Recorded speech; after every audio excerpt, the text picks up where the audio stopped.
Lo primero, para empezar, hay que definir qué es el autismo, ¿no? Porque estoy segura que cada uno tiene una imagen mental de lo que es una persona autista. Pues lo primero y más importante es que no es ninguna enfermedad, no es algo que se cura, no es algo con lo que uno nace, ¿no? Es un trastorno de origen neurobiológico y es un trastorno del neurodesarrollo. Es un trastorno donde, bueno, pues el cerebro evoluciona de una manera distinta. Las dos áreas, luego hablaré un poquito más, que más se ven son en lo social, en la comunicación y en las interacciones sociales y en las conductas repetitivas, en las fijaciones y en las obsesiones. Esos son los dos grandes áreas que donde aparecen, ¿no?, los signos del autismo. ¿Y cuándo se empezó a hablar del autismo? Pues para los psicólogos, a este lo conocemos bastante, el Bleuler, porque él fue el primero que habló de la esquizofrenia. Fue la primera persona que estableció lo que es el diagnóstico de la esquizofrenia y los diferentes tipos de esquizofrenia. Y él acuñó que el autismo era un tipo de esquizofrenia. Y luego, en 1925, tengo que nombrar a esta mujer, porque cuando yo empecé, nadie nombraba a Gruner. Nadie, en ningún libro de texto hablaban de ella. Hablaban de Bleuler, hablaban de Kanner, de Asperger, pero de ella no aparecía. Y es ahora que hay investigadoras que están rebuscando un poco, haciendo la historia, y es cuando se han dado cuenta que esta señora en 1925 ya publicó algo. ¿Qué pasa? Que era ucraniana y judía. El completo. Y mujer. Yo creo que era más el hecho de que fuera mujer, más que fuera ucraniana y judía. Pero durante muchos años no se ha utilizado ni se ha nombrado. Yo creo que era un momento, ¿no?, para nombrarla. Y ella fue la primera que describió un cuadro con los síntomas, con este tipo de síntomas, y esto es lo que ella acuñó. Como un cuadro, como un síndrome específico. Luego, Kanner, en Estados Unidos, él le puso el término de autismo y habló, él empezó trabajando con personas con autismo con mucha discapacidad, con lo cual el cuadro típico del autismo era, pues, con el que yo trabajé, con un deterioro cognitivo importante. Pero resulta que aquí lo ha puesto un año de diferencia, pero eran meses de diferencia. Un señor en Viena describió el mismo tipo, pero de gente muy inteligente. Y por eso se llaman síndrome de Asperger a los que en esa época eran los autistas listos, ¿no? Y no tuvieron contacto, o sea, yo a veces me pregunto a ver si les cayó el trabajo de Grunia al mismo tiempo, ¿no? Porque ellos no tuvieron contacto hasta que no publicaron cada uno En esa época no había redes sociales. Vamos al siguiente. ¿Y qué es? Porque, vale, es un trastorno del neurodesarrollo, es como el cerebro evoluciona, pero ¿y cuál es su origen? ¿Vale? Es que eso era lo que yo quería estudiar cuando era jovencilla. Pues es súper complejo, es muy, muy complejo. Claramente hay incomposición genética, no se sabe cuándo, porque hay muchos genes implicados. Se han descrito hasta 700 genes que podrían estar implicados en este síndrome.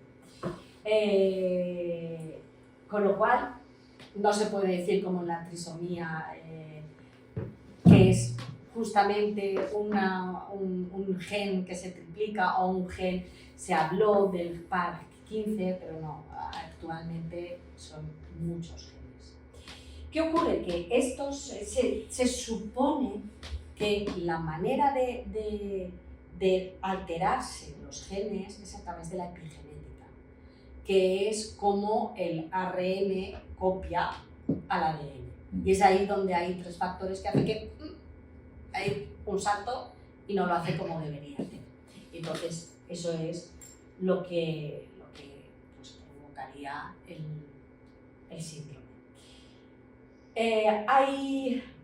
Hay componentes que sabemos, o sea, hay factores pre y perinatales y postnatales. Aparte de la genética, pues por ejemplo, el factor edad de los padres es una condición que puede ser, bueno, precursor del autismo. ¿Y qué ocurre? Todo eso, esos orígenes, lo que estamos viendo es que las conexiones en el cerebro no son las mismas. O sea, todo el sistema cerebral, cómo conectan unos con otros, son diferentes en los niños con autismo y los que no tienen autismo.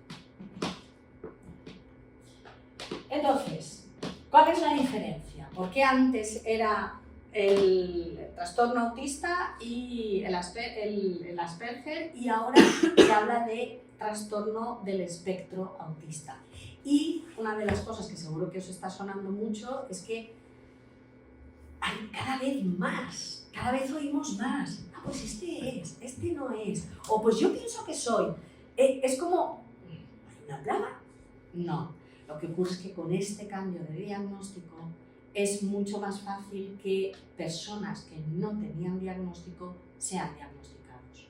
Porque se cambia de estas tres etiquetas estancas, cuadradas, el trastorno autista, el síndrome de Asperger, que serían los que tienen altos potenciales, y el no especificado era con los que yo más he trabajado, que era, no se sabe muy bien.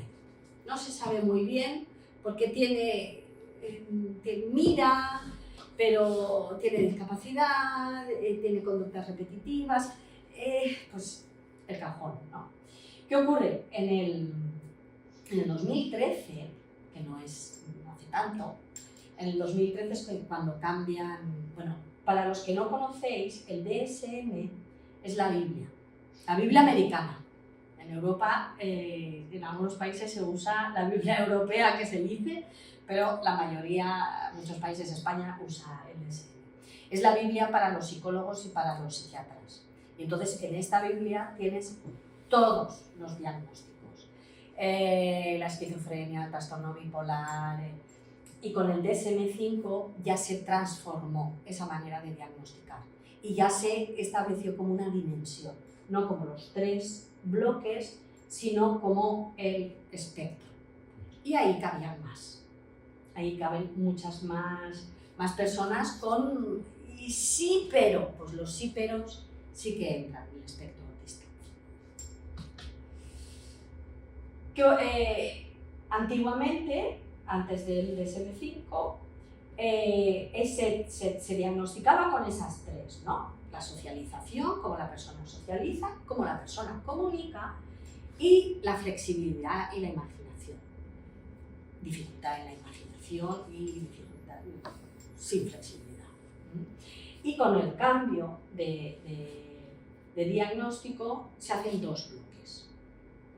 Lo que son comunicación e interacción social se meten en el mismo bloque. Porque en realidad te comunicas y te socializas, y es la manera que tienes de comunicarte, de socializarte, ¿no? A través de la comunicación. Y luego, por otro lado, son los patrones restrictivos y repetitivos. Aquí también incluye, pues, por ejemplo, la hipersensibilidad que puedan tener.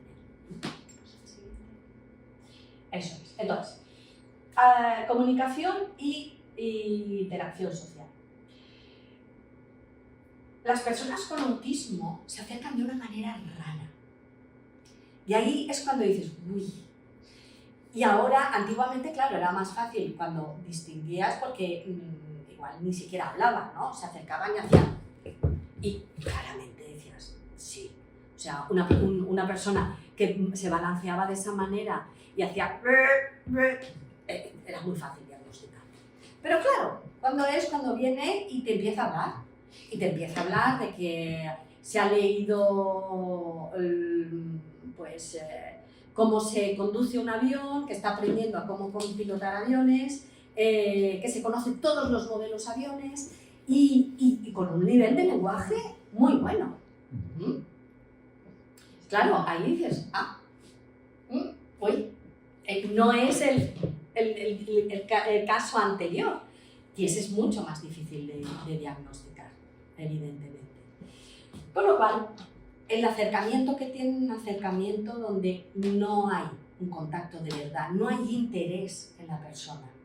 Es como un medio, ¿no?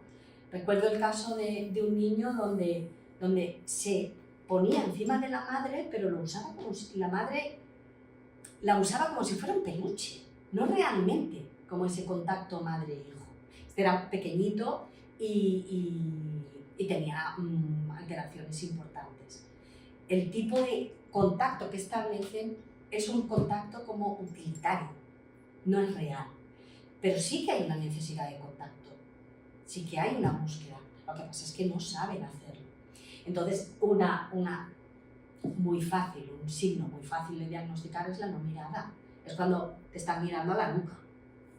Cuando te hablan, pero no te miran.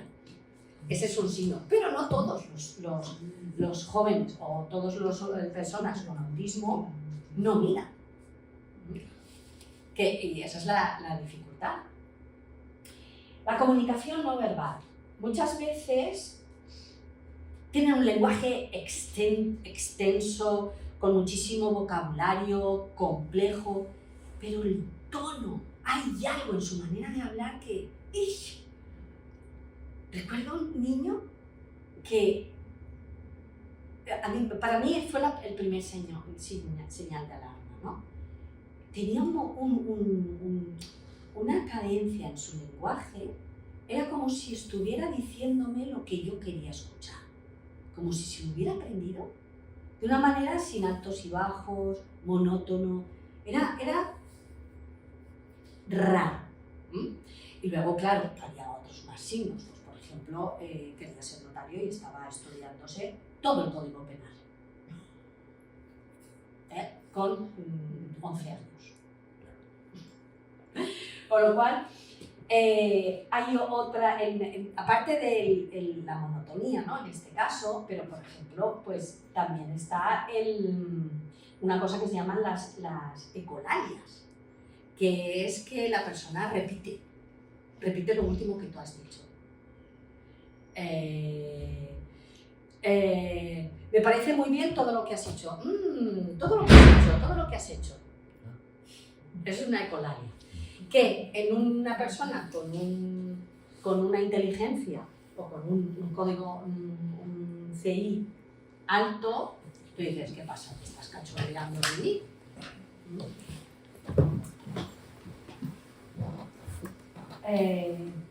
Bueno, yo creo que ya me he saltado, hablando de las ecolalias. Aquí es el desarrollo y mantenimiento de las relaciones. A ver, por ejemplo, el caso de una niña, me fui de excursión y se pasó toda la excursión contándome una y otra vez la receta de tarta de limón. Se había acercado a mí, le decía, ¡ay! Pues he traído tarta de limón. Y yo, ¡ah, qué buena! A partir de ahí vio que tenía mi atención y cuando había algo de silencio, volví otra vez con la tarta de limón. Porque se había dado cuenta de que funcionaba y que podía interaccionar conmigo. Evidentemente, imaginaros, esa niña tenía como 12 años, no, un poco menos, 11 años. Imaginaros con otro niño de su clase de 11 años, no le hace ni caso, porque funciona una vez y una vez le ha dicho la tarta de limón, está. Pero claro, es su falta de habilidad de poder conectar con el otro.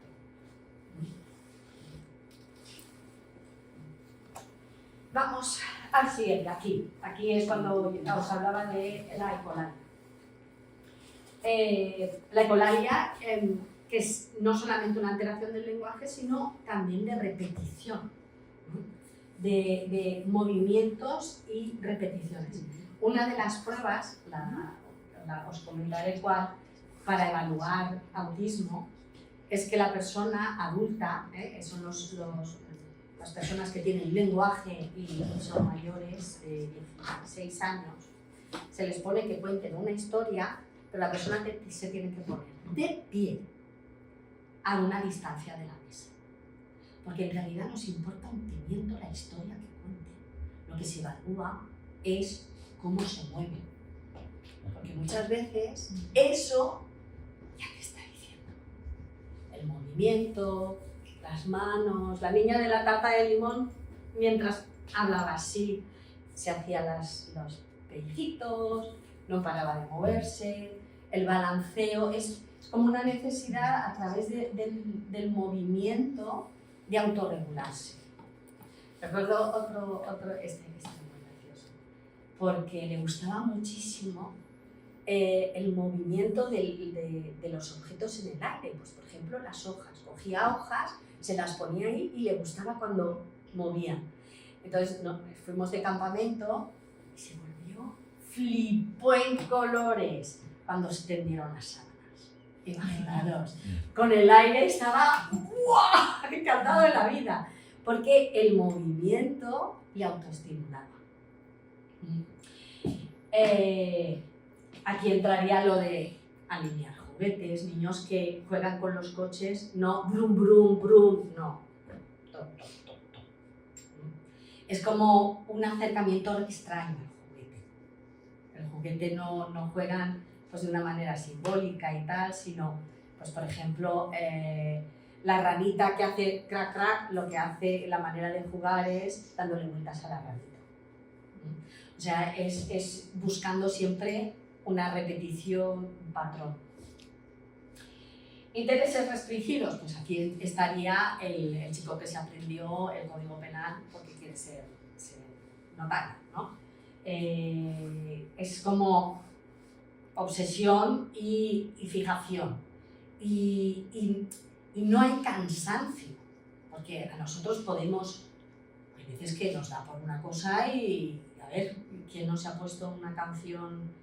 Muchas veces. A ver, ¿cuántas veces habéis escuchado La Perla de Rosalía? ¿Ah? Efectivamente, pero un tiempo. Llega un tiempo que se para y ya dices, uff, ya no puedo leer esto nunca más. Ellos no. Hasta que encuentran otro objeto de interés, de afición y de una manera obsesiva. Inflexibilidad. Mucha dificultad con la rutina, con el cambio de rutinas. Por eso muchos padres al principio, sobre todo porque, a ver, cuando tu hijo no habla y tú le llamas por su nombre y no se gira, es evidente que hay una discapacidad junto con un trastorno autista. Pero, ¿qué pasa cuando tu hijo habla fenomenal? En el cole es el niño brillante porque la profesora le manda hasta que le enseñe las cosas a los otros. Y llega el fin de semana y te la lía parda todos los fines de semana. Y dices, ¿pero qué pasa? Primero, porque piensas que tu hijo no tiene nada. No piensas que lo que hay detrás es un espectro autista. ¿Y por qué el fin de semana? Porque hay un cambio de ritmo. Hay un cambio de ritmo. Y los padres tendemos a, y más si somos españoles, tendemos a relajarnos tanto los fines de semana que no tiene nada que ver con el ritmo que tienen en el colegio. En cambio, el ritmo del colegio es sota, caballo y rey. Por la mañana se levantan, desayuno, lavada de dientes, ir al cole, actividad. Eso les organiza su cerebro y les da la seguridad de que saben lo que va a pasar. Por eso, una de las cosas para trabajar con niños dentro del espectro es repeticiones y imágenes, sobre todo si tienen más discapacidad con el lenguaje y más discapacidad, se utilizan mucho las imágenes y los pictogramas. Para decirle, primero van los dientes, primero va el desayuno, luego los dientes, luego tal, para que ellos tengan ese orden en su cerebro. Las alteraciones sensoriales. Pues ahora, igual de hecho, igual hasta tenéis, ¿no? Amigos con hijos pequeñitos que llevan cascos en determinados contextos. Pues eso es muy nuevo. Antiguamente eso eso no ocurría. Yo me acuerdo de una niña, buenísima, chiquitina, que siempre estaba con los las manos sí. en los oídos. Claro, la madre pensaba que era sorda, que la niña no tenía autismo, era sorda. Y no, evidentemente no tenía lenguaje, no respondía, nada.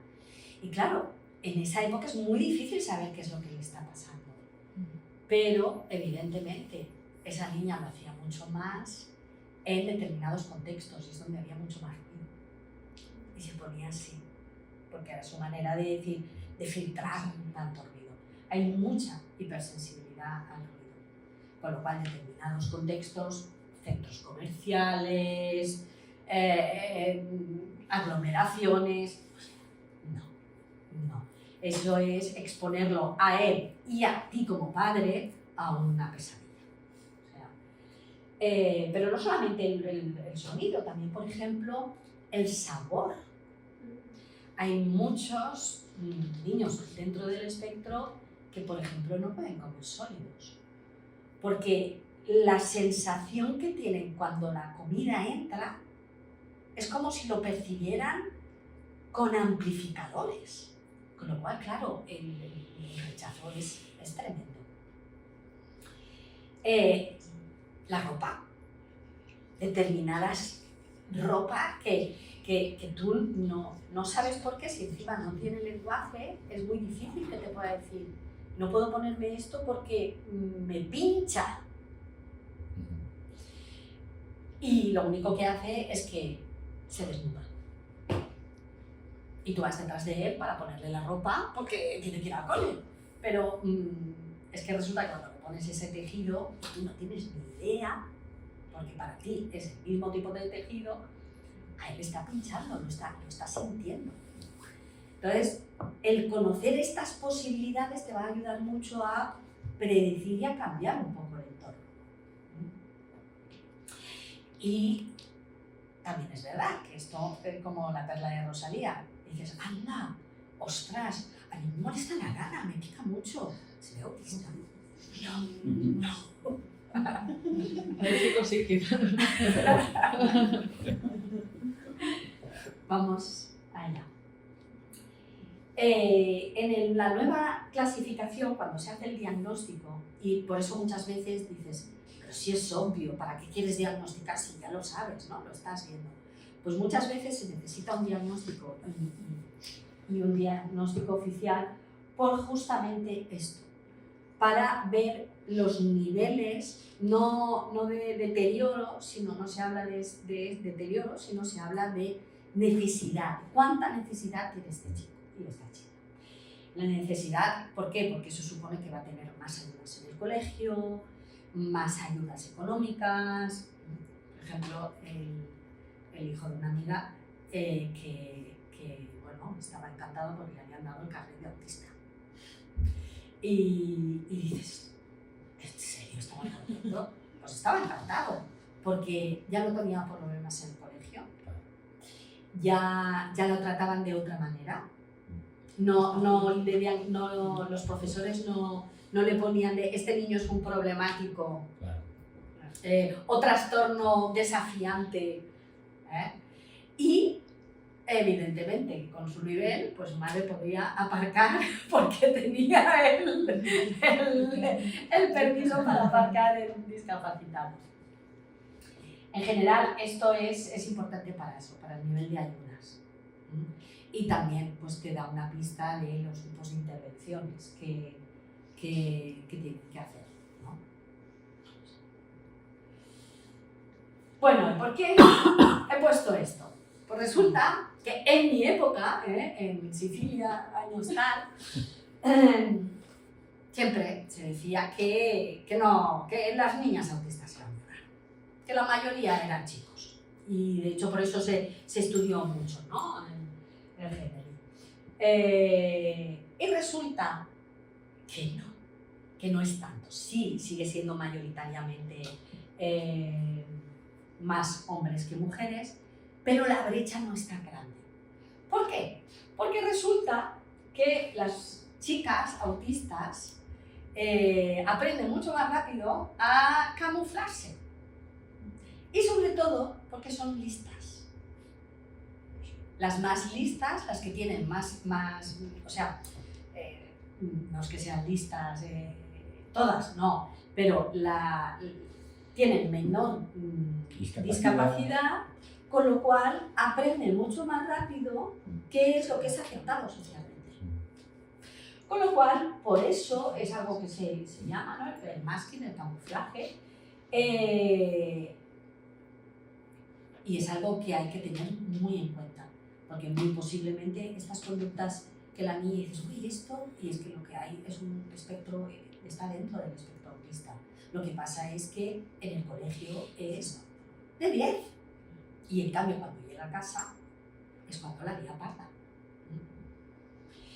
¿Qué ocurre? Que encima los intereses son más aceptados socialmente, ¿no? Pues la literatura, los animales, no son tan llamativos como este niño que se estudia el Código Penal. Igual que una niña autista se conoce todo el nombre de los vertebrados, los invertebrados, pero es como más softy, ¿no? No es tan llamativo. Con lo cual, nuevamente, son mal diagnosticadas.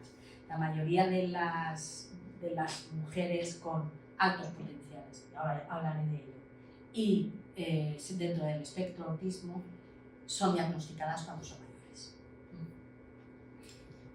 Y ahí está, lo de las altas capacidades. De hecho, yo recuerdo que eso fue la primera vez que me hizo ¡pum!, ¿no?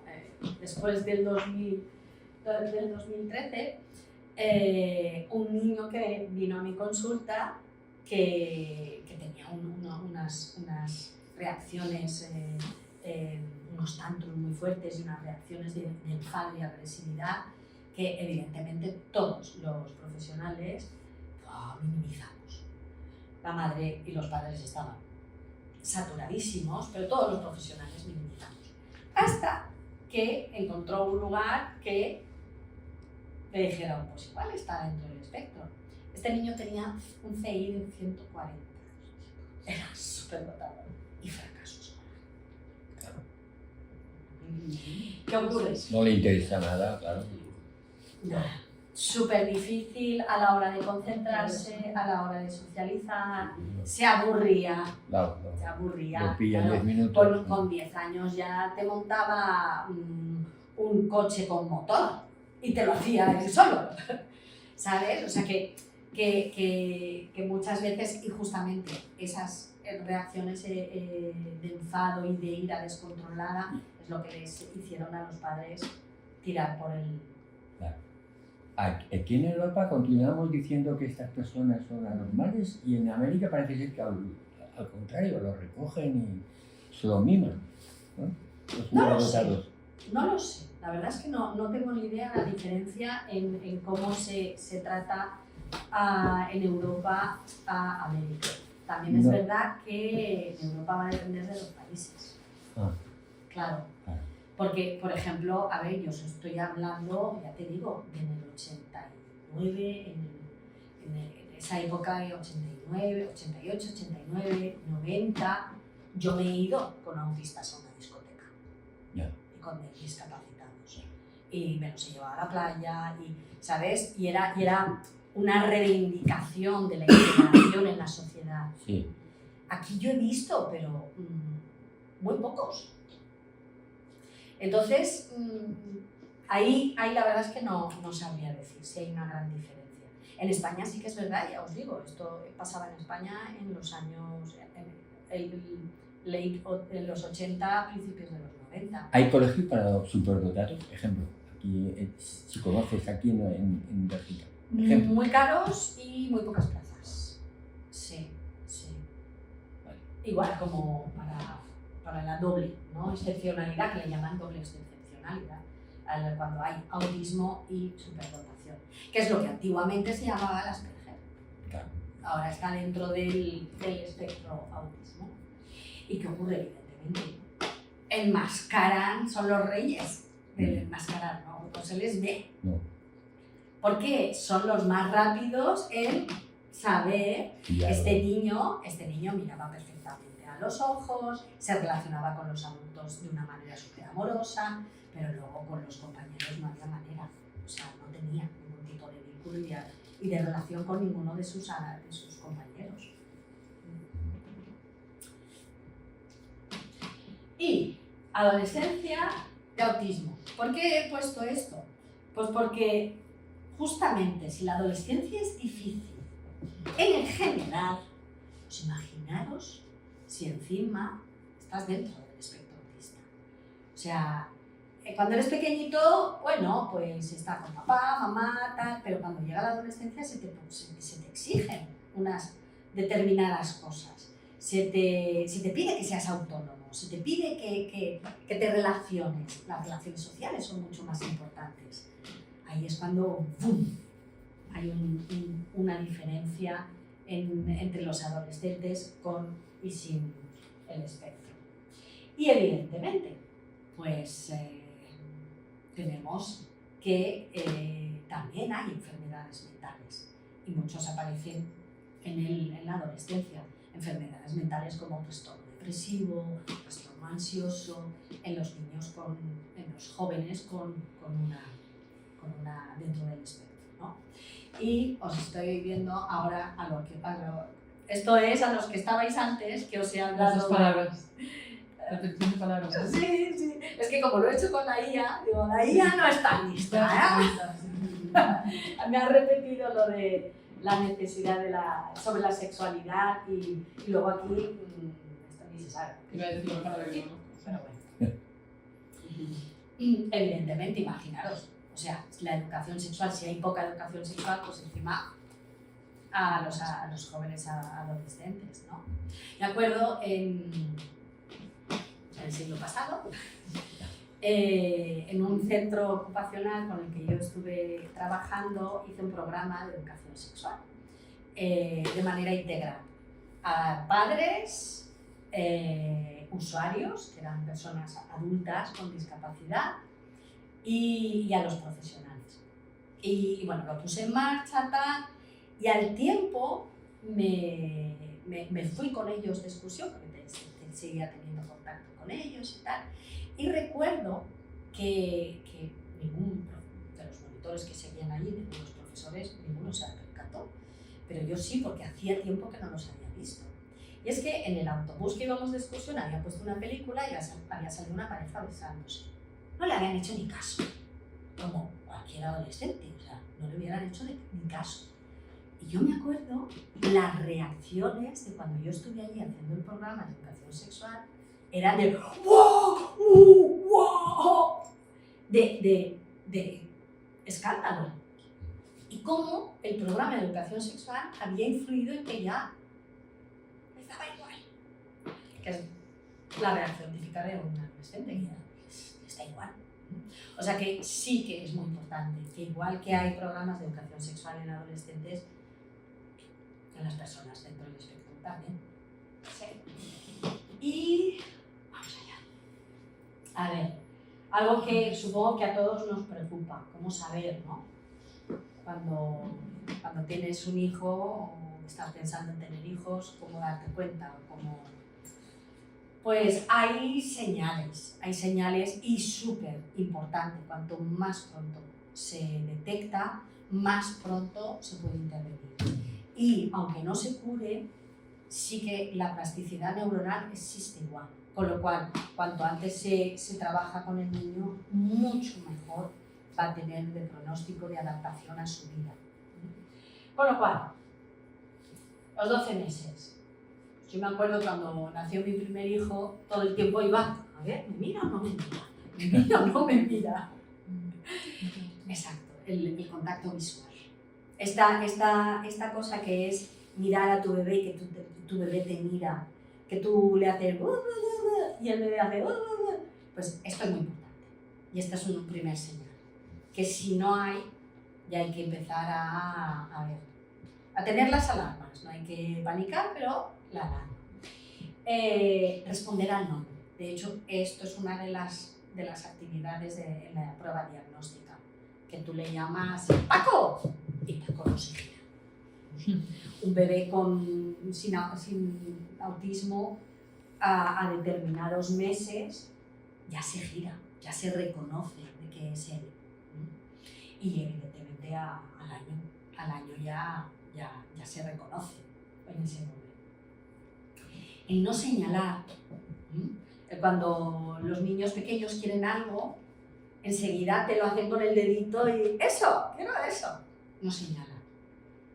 O se quedan pasivos, de manera pasiva, sin querer, sin coger lo que quieren, o directamente van y lo cogen. En el mejor de los casos.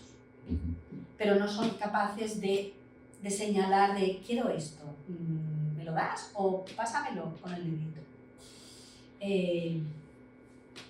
Algo que hacen los niños pequeños es que cuando encuentran un juguete te lo enseñan de qué bonito, vamos a jugar, y tú te pones a jugar. No hay ese tipo de interacción de juego con los adultos. Y luego, evidentemente, son cosas que tú esperas encontrar dependiendo de cómo va evolucionando el niño y no las encuentras. Pues, las frases de 2 palabras, porque los verbos no aparecen hasta los 3 años. Pero a los 24 meses el niño ya se comunica bastante con nombres, con palabras, utilizando 2 palabras ya puede expresarse. No hay. Y una cosa, ¿vale?, que no se sabe por qué pasa. Ocurre, que eso es lo que más desconcierta a muchos, es que hay veces que ocurre que el niño tiene un proceso evolutivo aparentemente normal, cumple todos, y llega un momento a los 2 años y desaparece todo, y hay como una regresión. Y es ahí cuando se empiezan a ver los síntomas. No se sabe por qué pasa.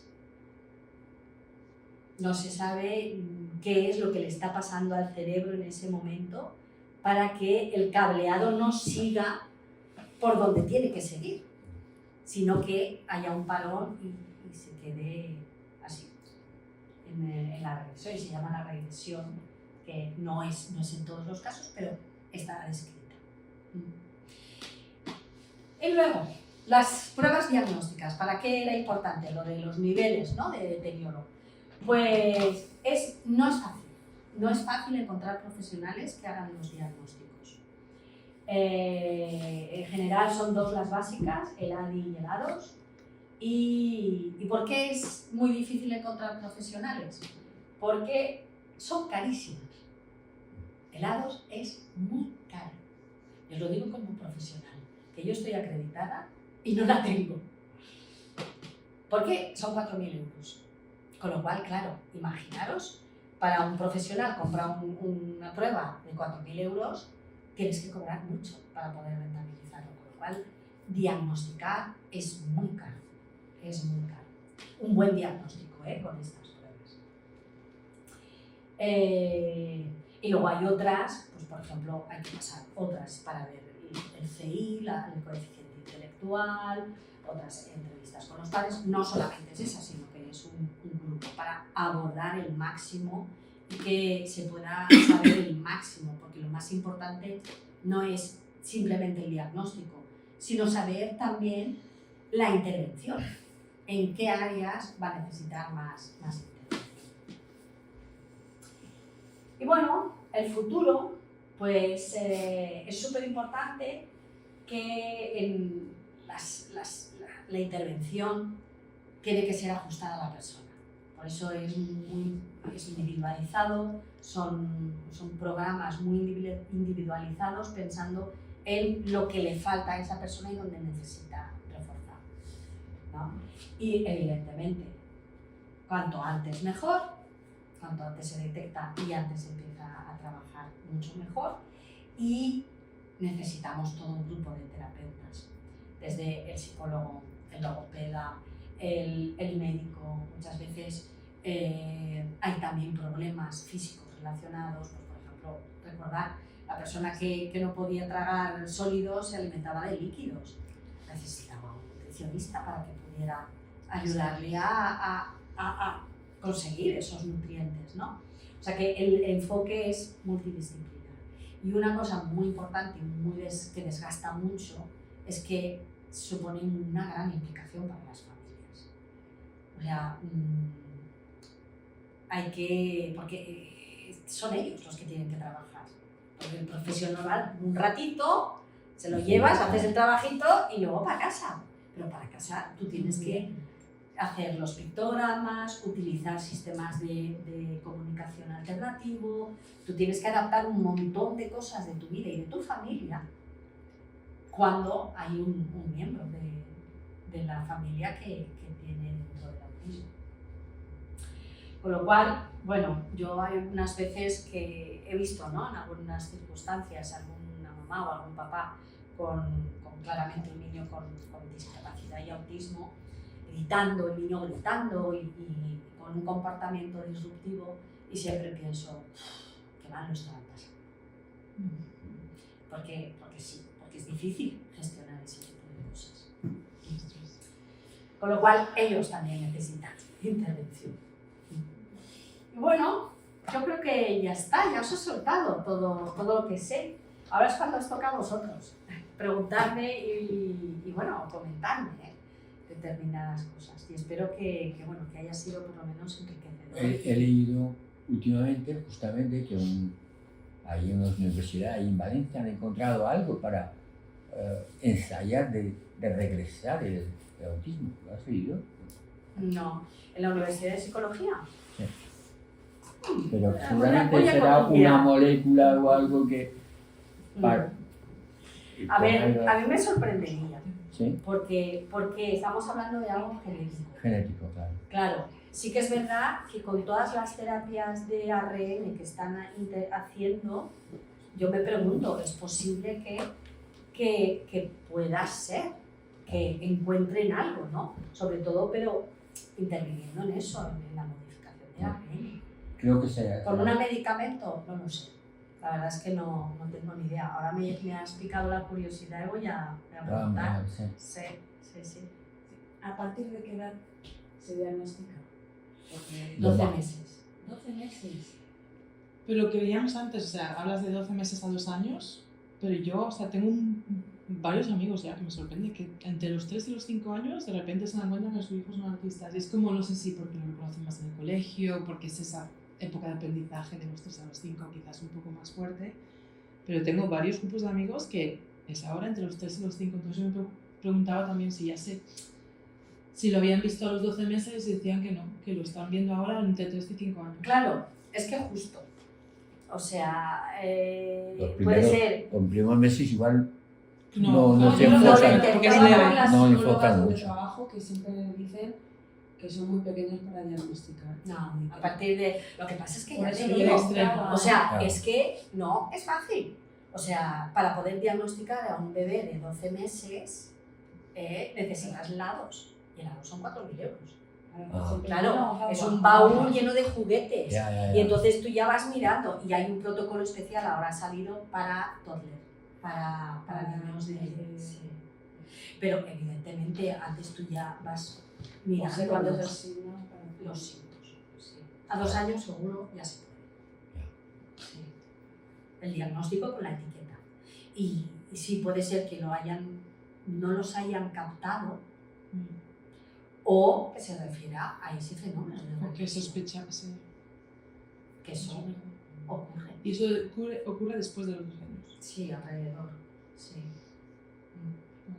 Sí. En tu experiencia, ¿qué tan influyente es Bélgica y particularmente Bruselas con trastornos del neurodesarrollo? A ver, Y bueno, y no solo en el ámbito académico, sino también laboral, por ejemplo.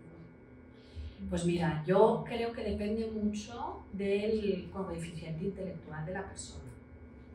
Porque, por ejemplo, las personas con un CI alto no van a tener problemas, porque encuentran. Pero el problema es pues cuando se necesitan trabajos adaptados, centros ocupacionales. Hay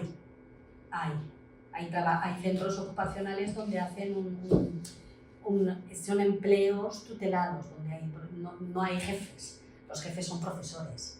Entonces hacen trabajos monótonos, tal, y bueno, hay, por ejemplo, uno muy conocido son el Jeunes Jardiniers, que es una asociación, una SBL, donde lleva la cuadrilla, son chavales con una determinada discapacidad, autismo o no autismo, ¿no?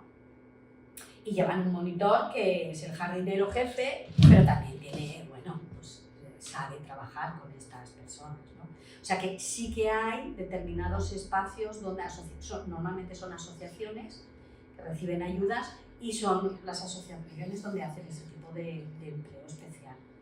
Pero, por ejemplo, a nivel de escuela no tienen como algún monitor o alguien así. Puedes Depende ponerlo, de pero Depende de igual la el colegio no te lo admite. Eso es también el problema número 2.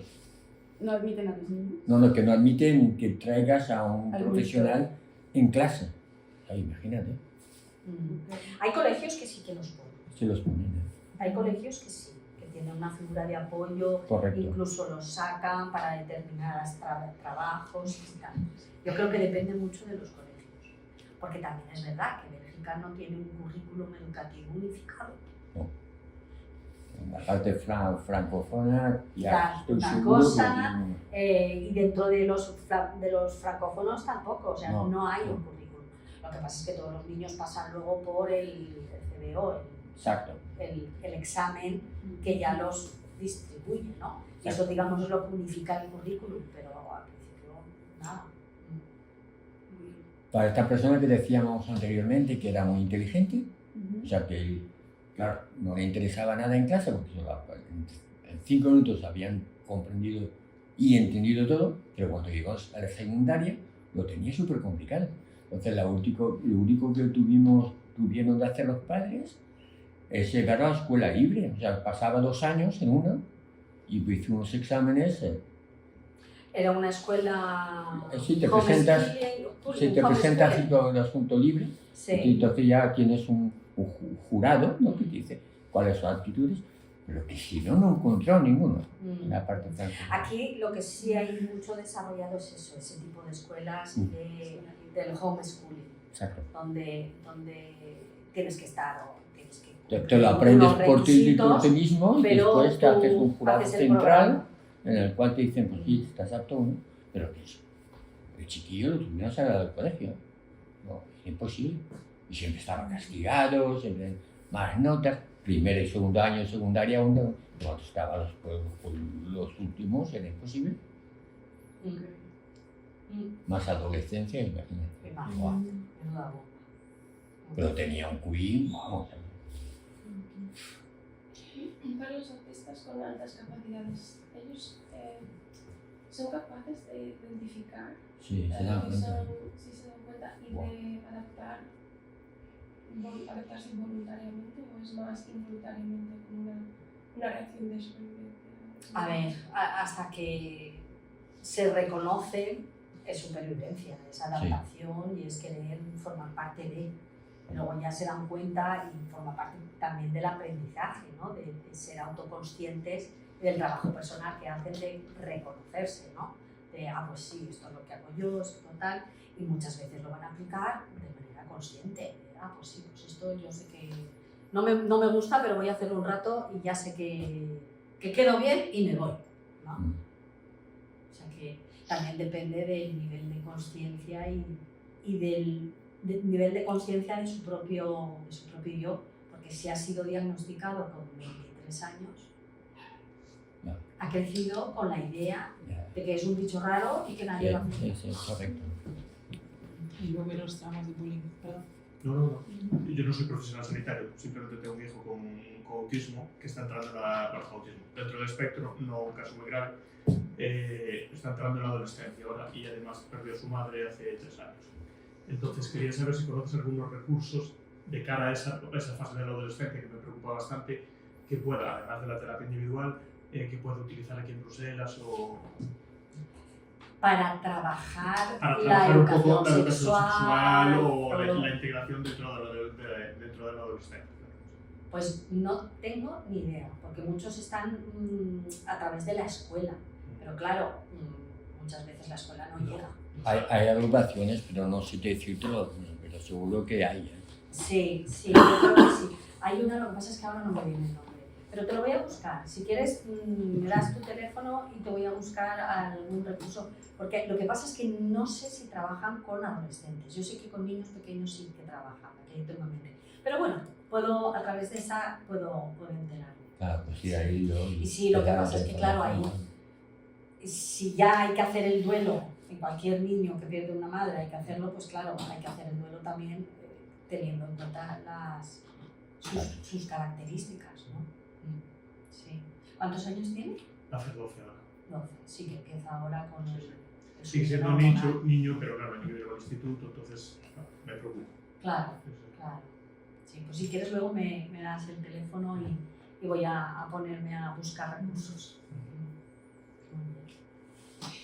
Y cosas básicas, o sea, ahora que dices un niño de 12 años, también tengo un amigo, o sea, un colega de trabajo, que él, o sea, yo a él, de hecho él era mi jefe, el padre, y le decíamos siempre que era un genio, pero es un tío muy introvertido, no sé qué, y él es el que dice, cuando diagnosticamos a mi hijo nos dimos cuenta, a los 8 o 9 años, él empezó a calcular, pues eso yo también. Sí.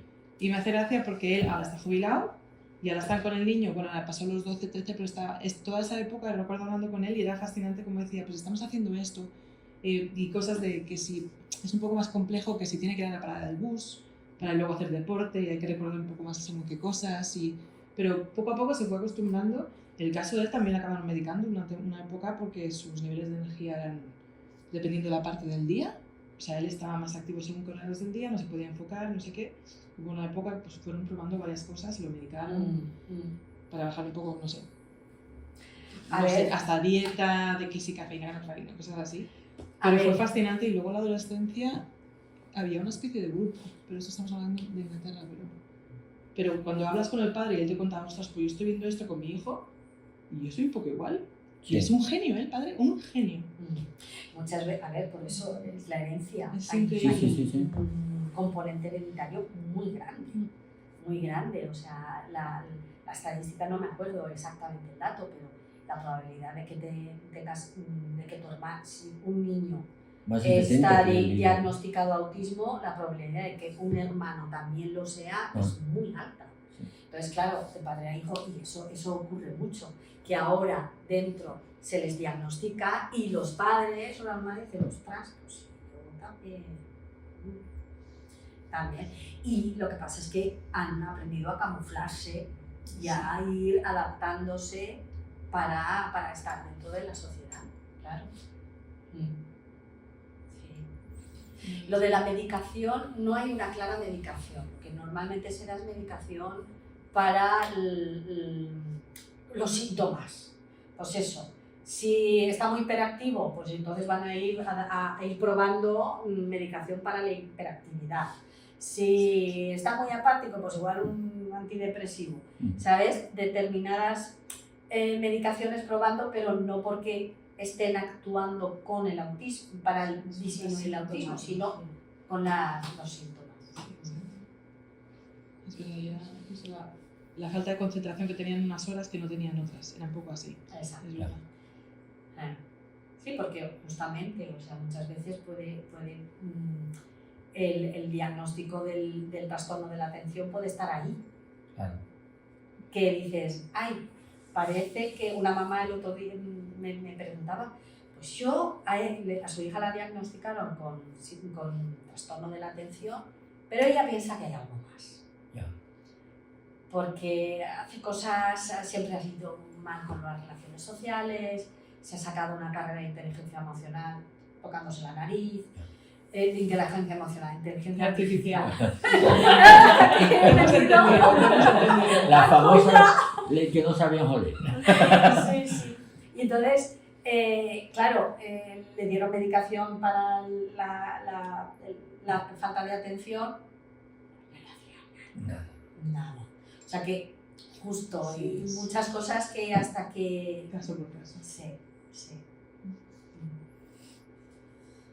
Otra pregunta, también en el entorno laboral, yo creo que seguramente muchos de nosotros somos expuestos a personas que son autistas, que no con altas capacidades en Bruselas porque hay muchos trabajos técnicos.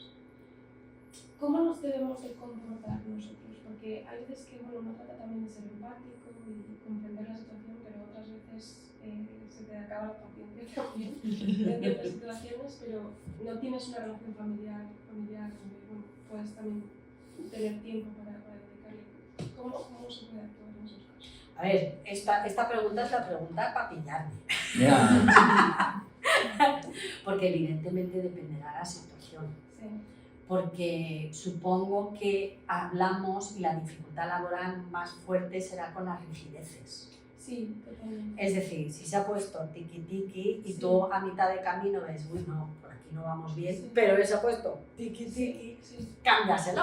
Sí. Con lo cual ahí hay que necesitar un tiempo para que él se readapte a ese nuevo cambio. Y le va a O sea, costar porque se va a No desregular. ser confrontacional con ellos. No, pero evidentemente tienen que hacer el cambio laboral, o sea, tienen que cambiar dándoles el espacio para que les dé tiempo a cambiar y diciendo, no, esto es lo que hay, esto es lo que hay. Y luego yo tengo una de mis chicas es analista, entonces es otro genio. Esta chica es fascinante, es analista y bueno, la verdad es que no lo sabía cuando la entrevistamos, siempre pensamos es típica, digo yo, analítica total. Sí. Y es fascinante, pero tú la ves entrar en la oficina y ella siempre va buscando los sitios más tranquilos. Y es de la gente que no viene y saluda. Y se va y no dice adiós. Y hay veces que te dice, es que no dice nada, está bien.